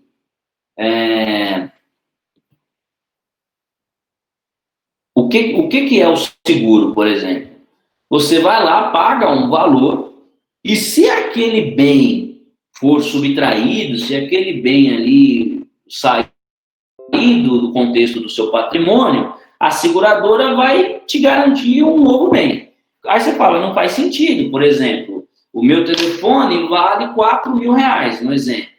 E aí o meu seguro desse telefone custa por ano, vamos fazer uma conta aqui por ano. Ele custa, ele custa R$100 por ano, ou seja, eu estou pagando R$100 para segurar um bem de R$4.000. Então, se alguém me roubar o telefone, eu paguei 100, a seguradora vem e me devolve 4.000, você fala, professor, o modelo de negócio não fecha, não encaixa. Realmente, eu concordo com você. Agora, a pergunta é, quantas pessoas vão fazer o seguro? Que dá R$100 por ano. Então, vamos fazer que seja R$100 por ano, vezes, sei lá, vamos colocar aqui 20.000 pessoas. Você tem um total de 2 milhões por ano. E dessas 20.000 pessoas, o bem que custa 4.000, vamos supor que das 20.000 pessoas, só 2.000 sejam roubadas. Então, a gente tem os 4.000 a 2.000. Desculpa, 2.000 não, a 200. Os 4.000 a 200, você tem 800.000. Então, o seu saldo positivo no período é de 1.200.000. Então, assim, qual que é a grande sacada do mercado de seguros? É que você tem que ter uma base muito grande, pagando pouco, e tentar diminuir ali a sua base de utilização. Ou seja, as seguradoras são as que mais participam das audiências públicas para policiamento, para sistema de segurança, que incentivam o uso de câmeras. Por quê? Porque quanto menor for o índice de assalto, de furto, de roubo, maior vai ser o lucro da seguradora, porque menos bens ela vai ter de restituir. Então, o mercado de seguro é um mercado também um pouco especulativo. Ele está ligado a um dia a dia de segurança pública. A capitalização também, porque o que é a capitalização? Você bota lá todo mês um pouquinho de dinheiro, então, sei lá, tem capitalização de R$20, R$100, R$200, e aí todo mês você vai botando um pouquinho de dinheiro, um pouquinho de dinheiro, um pouquinho de dinheiro, um pouquinho de dinheiro. Num dado momento, o banco que está concentrando um pouquinho de cada um tem um montão. Aí ele pega esse montão, vai lá e aplica no negócio. Ele capitaliza o negócio dá lucro, devolve mais um montão de dinheiro para ele, aí ele volta com 2 montão. Quando ele volta com esses 2 montão, o montão que é seu, somado a um reajuste, ele te devolve. Então você ganha, o banco ganha. Então é também um modelo de aplicação de longo prazo, em que o banco trabalha investimentos com dinheiro que não é dele, é dinheiro seu, dinheiro de capitalização. Tanto é que quando você entra numa capitalização, você tem os tempos, né? Tem uma que você só vai conseguir resgatar depois de 6 meses, tem outra que você só vai resgatar depois de 1 ano, outra que você só vai resgatar depois de 2 anos, 5 anos, 10 anos. Depende, cada capitalização tem um modelo de negócio. Quanto maior for o tempo de resgate, maior é o rendimento, maior é o retorno que ele vai te dar. Quanto menor o tempo de resgate, Ó, eu vou colocar o dinheiro hoje, mas daqui 6 meses eu posso tirar o dinheiro. Ah, então sua taxa de retorno é de 2%. Eu vou colocar o dinheiro hoje, eu só posso tirar daqui 3 anos. Ó, sua taxa já sai de 2, vai para 6. Você entendeu ou não? A longevidade está intimamente ligado com a rentabilidade. Porque se o banco consegue segurar o seu dinheiro por mais tempo, ele consegue aplicar esse dinheiro de uma maneira mais inteligente para fazer mais dinheiro. Ou seja, o lucro é maior, ele te repassa uma porcentagem maior. Agora, se o banco vai pegar o seu dinheiro, mas amanhã você já pode tirar de novo, o banco ele vai ter que fazer um investimento mais rápido. Investimentos mais rápidos tendem a ter um retorno mais lento. Mercados primários e secundários. Aqui a gente está falando de compra de ativos financeiros. Basicamente, é a circulação dentro do próprio mercado financeiro. Ou seja, o mercado financeiro é um instrumento da economia real, mas você tem uma transação dentro do mercado financeiro para a transação. Senhor, como? A previdência privada, por exemplo, seria uma transação dentro do mercado financeiro. Você está comprando dinheiro no futuro.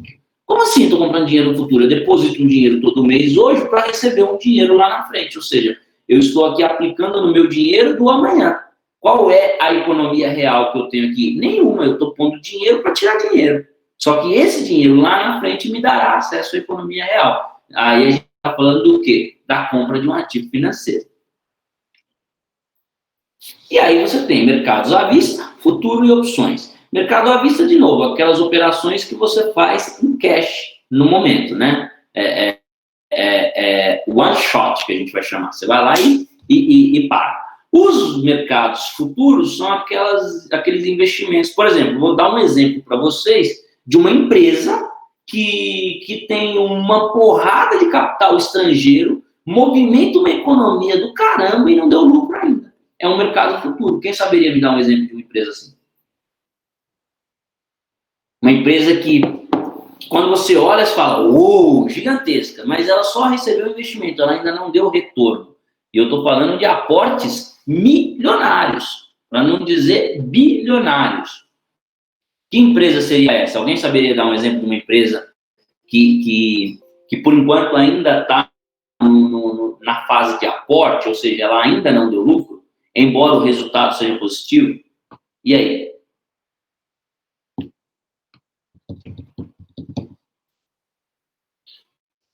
E aí?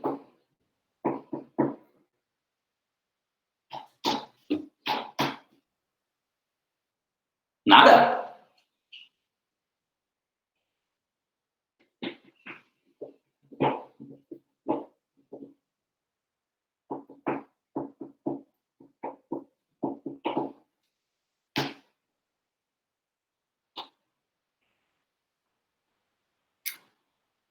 Uber.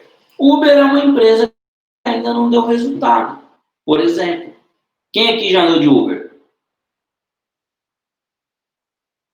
Quantas pessoas hoje no Brasil que perderam seus empregos ou que cansaram do seu emprego, mas que sustentam a sua família trabalhando na Uber? O cara se cadastra lá como motorista, tal, a mulher, o cara, enfim, se cadastra lá como motorista e o dia inteiro fica levando passageiro para cima e para baixo, o cara perde dinheiro, paga água, paga luz, paga arroz, feijão. Então, assim, movimenta uma economia, uma empresa que deu certo, uma ideia muito boa, mas recebeu tanto investimento, que ela ainda não deu lucro. Ou seja, o retorno dela é menor do que o que foi colocado. Ou seja, eu coloquei mais dinheiro do que eu tirei. A relação ainda não se equilibrou. O que é isso? Isso é um mercado futuro.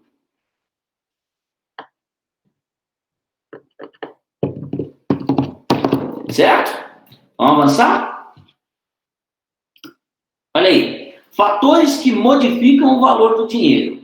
Olha que frase interessante. O dinheiro mais valioso do mundo é o meu. E que está no meu bolso. Agora. Esse é o dinheiro mais valioso do mundo. Olha essa frase que interessante. Essa frase aqui, ela dá uma ideia da relação que se tem com o dinheiro. Demonstra a importância do correto uso do recurso econômico. Quando o meu dinheiro está comigo fisicamente, ele está disponível para ser usado para o destino ao que foi criado, gastar. É aquela velha e boa frase, dinheiro foi feito para gastar. 3 são os fatores que modificam o valor do dinheiro no tempo. O que ele está dizendo aqui, gente? O dinheiro tem um valor. Esse valor ele pode ser modificado a qualquer momento. E a gente tem que tomar cuidado com isso. Dá um exemplo de um fator que modifica o valor do dinheiro. Hoje, de maneira muito controlada, de maneira muito tranquila. Há uns anos atrás, de maneira desenfreada, teve gente que perdeu tudo por conta da inflação. A inflação é um fator que modifica o valor do seu dinheiro. Você vai lá comprar um leite de manhã. O leite custa R$3. À tarde, quando você volta para comprar outro, o mesmo leite está 8. O que aconteceu? A inflação. A inflação afetou o seu poder de compra. Ou seja, ela modificou o valor do seu dinheiro. Porque você conseguia comprar com 3, agora com 3 você já não consegue mais, você precisa de 8. Uma outra coisa que aumenta o valor do seu dinheiro, o risco. Imagine que eu vou emprestar um dinheiro aqui para a Ruth. A Ruth vem e fala, professor, me empresta R$5.000. Eu falo, tá bom, Ruth, eu vou te emprestar R$5.000. Mas me diz uma coisa, como você vai me pagar? Ela diz assim, não, professor, fica tranquilo, eu tenho um carro aqui, eu vou fazer um documento, se eu não te pagar, você pega o meu carro. Aí eu vou lá, então tá bom, Ruth, eu vou te emprestar 5.000 e você vai me devolver 5.500. É justo? É justo. Agora eu chego para a Ruth e falo assim, Ruth, ela chega para mim e fala, professor, eu preciso de 5.000. Aí eu falo, tá tudo bem, Ruth, eu vou te emprestar os 5.000. O que você vai me dar em garantia? Ela, professor, eu não tenho nada, eu só tenho minha palavra, eu prometo que eu te pago. Eita. Ih, a cabeça até coçou. Fala, Ruth, eu confio em você, mas seguinte, eu vou te emprestar 5, você vai ter que me devolver 7. Não, professor, 7 é um absurdo. Fala, Ruth, desculpa, então não pega nada. Não, tá bom, eu preciso dos 5, eu te devolvo 7. O que acontece? Como eu não tenho nenhuma garantia, ó, Ruth ficou devendo até sair da sala. Como eu não tenho nenhuma garantia, o que acontece? O risco de eu perder esse ativo aumenta. Se aumenta o risco, aumenta o ganho. É proporcional. Agora, se eu perder isso aqui, eu pego o carro dela, vendo, faço dinheiro e recupero. Meu risco foi lá embaixo. Eu não preciso ter um ganho lá em cima, porque diminui o risco, diminui o ganho. Então, o risco é um fator intimamente ligado à modificação do valor do dinheiro. E a ideia de preferência pela liquidez, ou seja, o recurso líquido. O que é liquidez? Liquidez é você conseguir liberar o ativo rápido.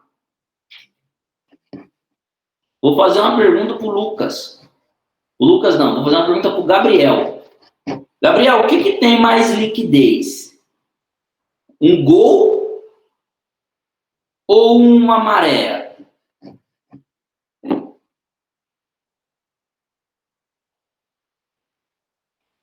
De pronto ele falou o gol. Por quê? Porque ninguém quer comprar uma maré. Então, às vezes, você tem... A maré até pegou fogo. É verdade, pegou fogo. O carro que pegava fogo. Eu gostava daquele que era primo da maré, o Brava.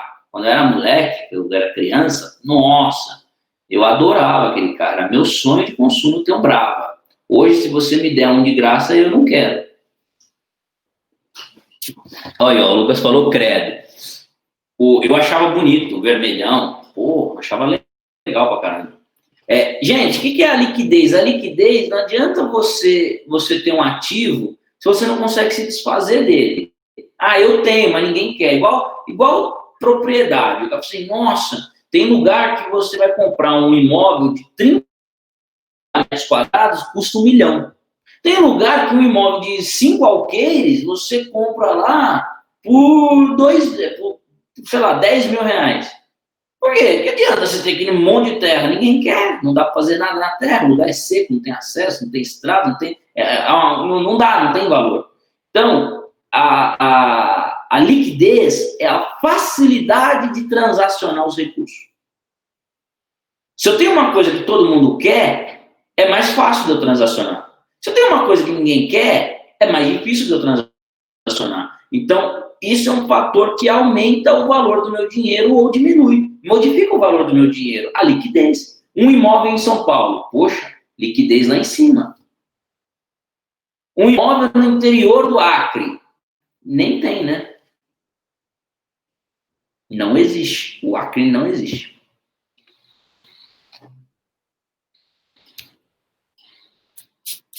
Professor, o Acre existe sim. Vamos lá, mais um. Valor... aqui está errado. Valor relativo dos ativos. A economia trata da escassez dos recursos. Essa escassez é responsável pelo valor relativo entre os ativos. Quanto mais raro, maior o valor relativo. Na história da humanidade, graças principalmente ao desenvolvimento tecnológico, os valores relativos mudam. Um dos maiores exemplos disso é o sal, que já foi utilizado como moeda na antiguidade para pagamento dos serviços prestados, originando a palavra salário. Olha que negócio legal. Isso aqui é uma cultura para vocês, né? Uma curiosidade, mas não é o X. A definição do objetivo é muito importante, pois permite a correta mensuração dos resultados obtidos. Qual é o tipo de objetivo a ser alcançado? Lucro, desenvolvimento tecnológico, bem-estar da população, etc. Então, assim, o que a gente está querendo dizer é o seguinte, que os valores, no geral, são valores relativos. E, às vezes, o mesmo produto, ele sofre uma variação ao longo do tempo. O sal, hoje, você fala, o sal, você vai no mercado, compra o sal lá por R$2, R$3, ele fica 6 meses na sua casa. Mas, durante muito tempo, o sal era uma principal moeda de troca. Quem tinha sal tinha tudo. Você fazia aquele saco de sal e ia negociar. Você trocava em boi, trocava em terra. Professor, outro ativo que tinha muito valor e depois perdeu o seu valor relativo. Petróleo. Havia um tempo, aí é o contrário. O sal era muito valioso, ficou pouco. Havia um tempo que o petróleo não valia nada. Você comprava um barril de petróleo por $36. Quem fabricava o petróleo, né? Quem tinha o petróleo? Era a moçada lá do Iraque, Afeganistão, a galera lá mais roots. Quem comprava o petróleo? Estados Unidos.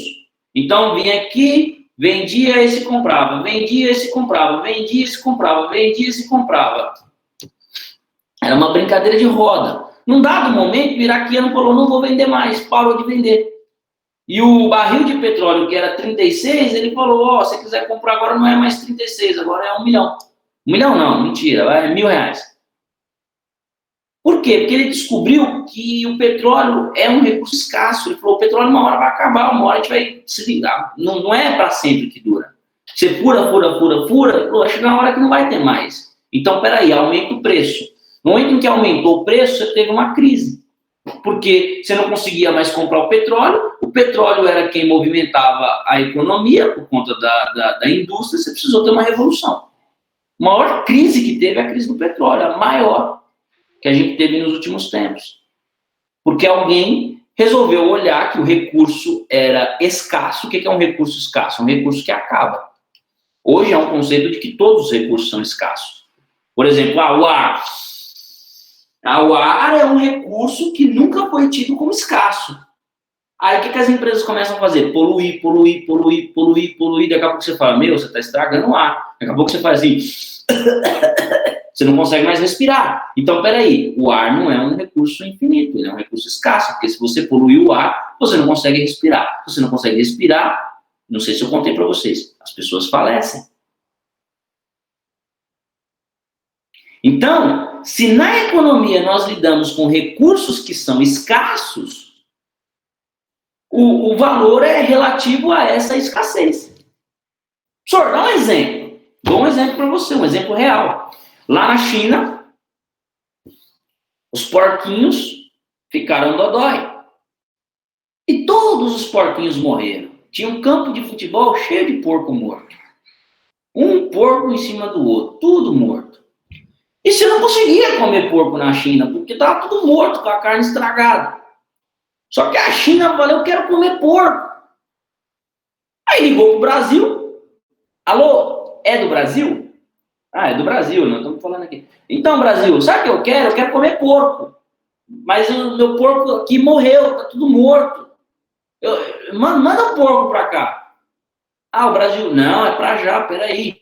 Aí veio aquela família de porquinhos, todos bonitinhos entrando no avião. Mandamos todos os porquinhos do Brasil para a China, para os chineses poderem comer os nossos porquinhos. Nós tínhamos 100 porquinhos, agora nós temos só 20, porque nós mandamos 80 para a China. Aí você, Gabriel Magalhães, no domingão, hoje eu vou comer uma bisteca. Você vai no açougue, quando você chegar lá, você fala assim, ô, açougueiro, 1 quilo de bisteca para mim. O açougueiro chega para você e fala assim, ó, tá aqui, 1 quilo de bisteca, R$45. Aí você fala assim, não, você não entendeu. É 1 quilo de bisteca que eu quero. Não quero um porco inteiro, não quero uma tonelada. É 1 quilo só. Aí que então, é R$45. Não, amigo, você não entendeu, não é picanha, é bisteca. Ele falou assim, não, é bisteca, é 45. Por que tá tão caro? Porque ou você compra ou o problema é seu. Nós temos só 20, a gente tinha 100. Só que a gente tem um monte de pessoas querendo. Então, assim, ou você compra por 45, ou você vai embora e vai vir alguém com mais dinheiro que você vai comprar. Porque nós temos menos produto do que pessoas querendo o produto. O que acontece? Isso é o valor relativo de um ativo, é o valor relativo de um bem. Naquele momento, por conta de um alto índice de exportação, aquele bem se tornou um bem raro, portanto, o seu valor relativo ficou maior, relativo ao momento de exportação. Aí lá na China, eles compram lá um monte de remédio, começam a criar porquinhos, tudo de novo, e os porquinhos ficam felizes e saudáveis. Nenhum porquinho morreu na China. Aí eles vão lá e matam todos os porquinhos. Enchem outro campo de futebol, tudo de porquinho morto. Só que agora os porquinhos estão com a carne boa, eles vão comer o próprio porco. Eles vão ligar para o Brasil para pedir porco? Não vão. Aí o Brasil vai ter aquele monte de porco, vai fazer o quê? Vai distribuir no mercado interno, vai mandar para o açougue. Aí a Ana Schiller vai chegar lá no domingão, no açougue. O açougueiro, dá 1 quilo de bisteca para mim aí, que eu já estou afim de comer uma bisteca. O açougueiro vem e fala assim, aqui, 1 quilo de bisteca, R$17. O que mudou? Que aquele bem, na semana que o Gabriel foi comprar, era 45, e agora, quando a Ana Schiller foi comprar, ele está 17. Ele era um bem que era raro, agora ele é um bem que é comum, não tem mais a sua raridade. Então, o valor relativo está intimamente ligado aos fatores da economia real. E o fator da economia real implica diretamente no fator da economia monetária. Ou seja, acontece uma coisa na vida, o seu dinheiro passa a valer menos. Acontece outra coisa na vida, o seu dinheiro passa a valer mais. Professor, dá outro exemplo. Não tem problema, nosso curso é prático. É recheado disso aqui. Imagina aqui que, deixa eu ver quem. O Guilherme. O Guilherme está muito quietinho. O Guilherme, nosso astrólogo, está muito quietinho. Imagina que o Guilherme foi lá consultar os seus ascendentes, os astros, ele foi visualizar ali o que a moçada do esotérico está dizendo para ele, e ele viu lá que, assim, ele tinha que viajar, cara. Ele falou, meu, Guilherme, para você dar certo na vida, você tem que viajar. Aí o Guilherme vai estar louco para viajar. Aí ele, 2019, cachorro louco, fala, vou para Porto de Galinhas. Quando ele entra lá na CVC, pacote para Porto de Galinhas, 7 dias para mim, para Morena, tal. Quando ele olha, 10 pau. Ele quase tem um ataque cardíaco, ele tem um mini infarto. Ele fala assim, eu estou indo para Porto de Galinhas, não é para Disney. Aí o cara da CVC fala, eu sei, 10 pau. Aí ele fala assim, nossa, ai meu coração. Entra 2020 chega na roda todo meninão, começa como quem não quer nada. Lá para março de 2020 passa uma rasteira e fala, moçada, estamos numa pandemia. Esse ano não é o ano de ninguém. Todo mundo, pandemia, o que é pandemia? Pandemia, o que é pandemia? Meu Deus, todo mundo fica em casa, ninguém sai de casa. Antes era ninguém solta a mão de ninguém, agora ninguém pega na mão de ninguém. Tá uma loucura. Aí a CVC, meu Deus, eu não consigo vender, porque não pode viajar, não pode entrar no avião, não pode pegar na mão, não pode fazer isso, não pode fazer aquilo. Fica um caos.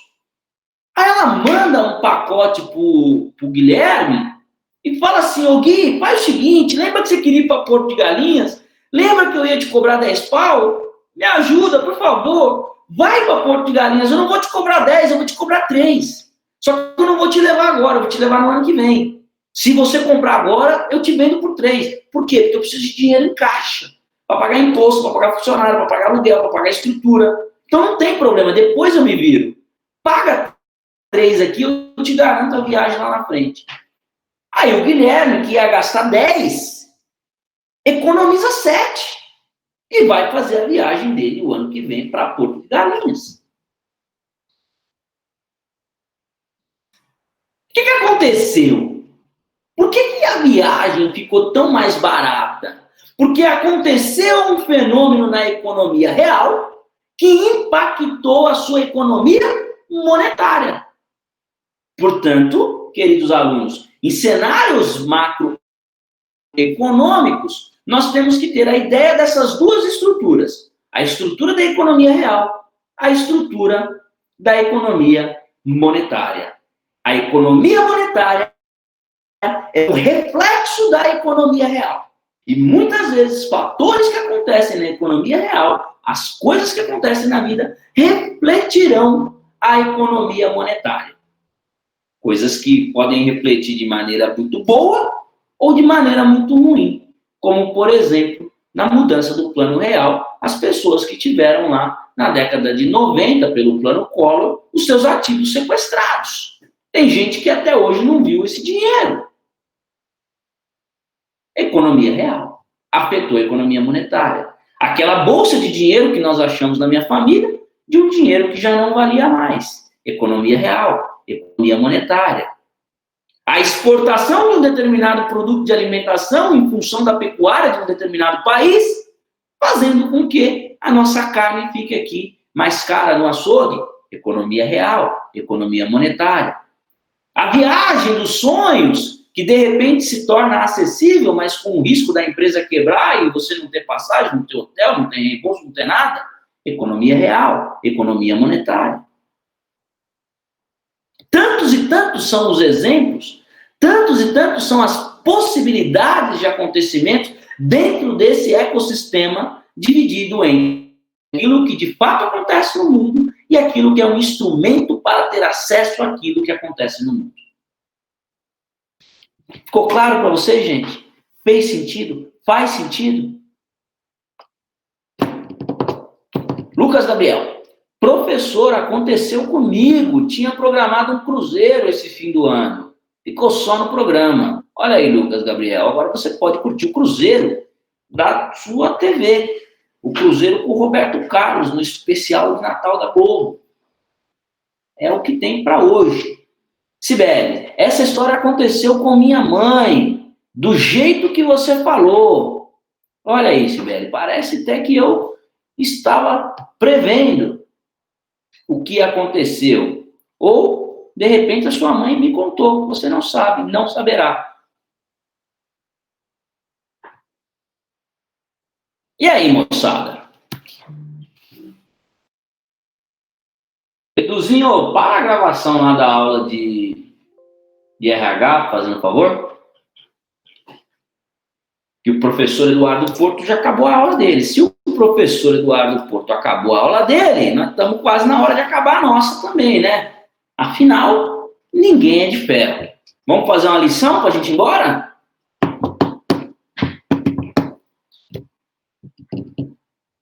Bora. Olha aí. De acordo com os riscos, assinale a alternativa que se refere ao risco de liquidez. Alternativa A, de amor. É a possibilidade de ocorrer a incapacidade de honrar os compromissos assumidos. Alternativa B, de baixinho. É o risco de tomadores não honrarem seus compromissos. Alternativa C, de coração. É o risco de perda do valor econômico de um ativo decorrente dos efeitos de mudanças adversas das taxas de juros. Alternativa D, de docinho.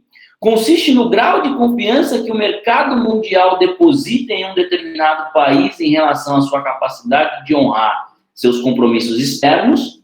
E a alternativa E, de escola, é o potencial de oscilação dos valores de um ativo durante um período de tempo. A, B, C, D ou E?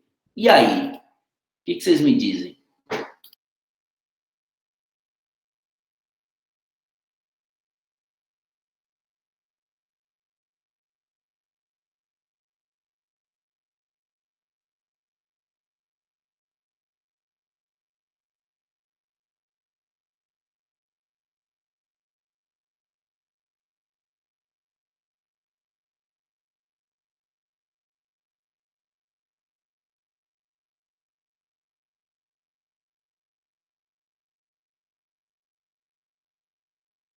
E aí, moçada?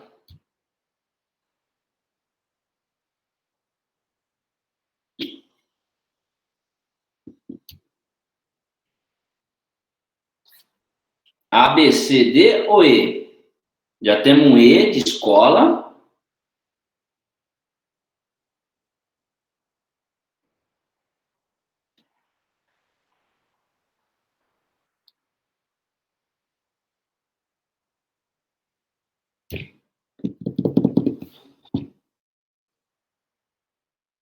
Quem mais?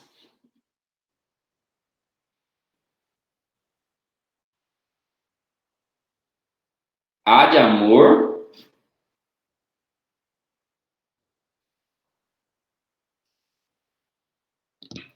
A de amor. A, D e E. Vamos começar de baixo para cima? C de chute. Essa Cibele. Ô, Cibele, eu vou te falar, viu? Se tivesse caderninho, eu mandava um bilhete para sua mãe. É o potencial de oscilação dos valores de um ativo durante um período de tempo. Isso não pode ser o valor de liquidez, né? Porque a oscilação de valor durante um período de tempo é o quê? É o que a gente acabou de falar, né? O valor relativo do bem.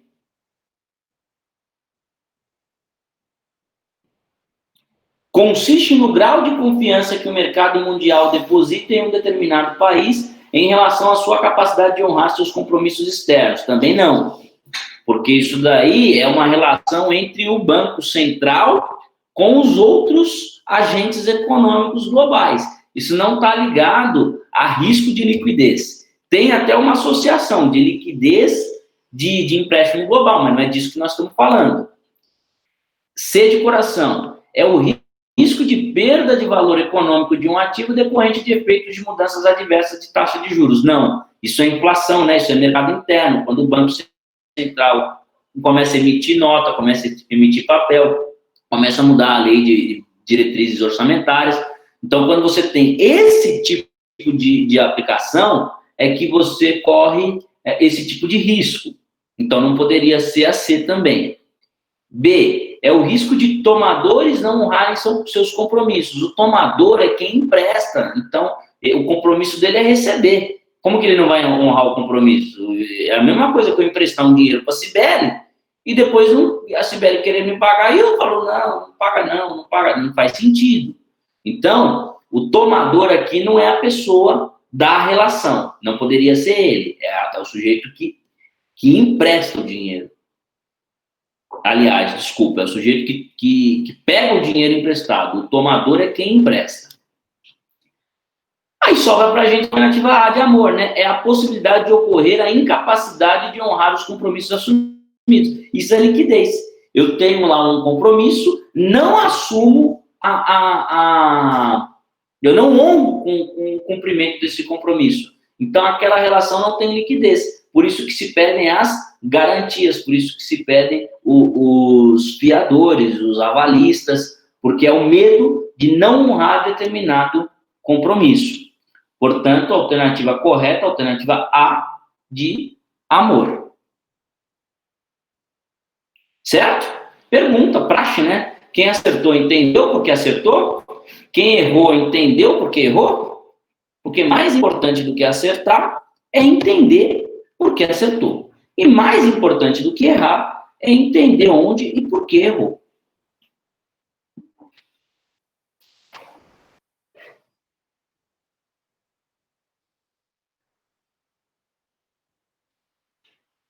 Sim, sim, sim. Sim, Salabim. Positivo, capitão. Mais uma aqui, né? Para a gente ficar contente. Para pensar e responder que vocês farão em casa. Quais são os agentes autônomos de investimento? Nós falamos de investimentos, falamos de taxas, falamos de valores relativos. Vocês vão dizer o quê? Quem são os agentes autônomos? A gente falou dos agentes estatais, falando do Banco Central, falando do BNDES. Eu quero saber agora do agente autônomo. Legal? Bacana? Tranquilo? Tranquilo, né? Galera, já falei, né? É uma honra imensa dividir as minhas noites de quarta-feira com vocês. Vocês fazem da minha noite uma noite mais feliz. Porque a gente vem aqui, a gente troca uma ideia, a gente aprende, eu aprendo com vocês, vocês aprendem comigo, a gente tem essa trilha do saber que a gente passa aqui nas nossas quartas-feiras e depois a gente vai dar uma descansada. Obrigado, Lucas Gabriel. Olha lá o Gui. Itmalia, mamãe. O Gui tá muito quietinho. O que tá acontecendo com você, cara? Você participava mais, você falava lá, poxa, o professor é capricorniano, é ruim, vai dar uma prova ruim, porque capricorniano não tem Deus no coração. Agora você já tá mais quietão, você não fala mais da minha previsão, do meu horóscopo. Tá cansado? Quarta-feira, bicho, pisa na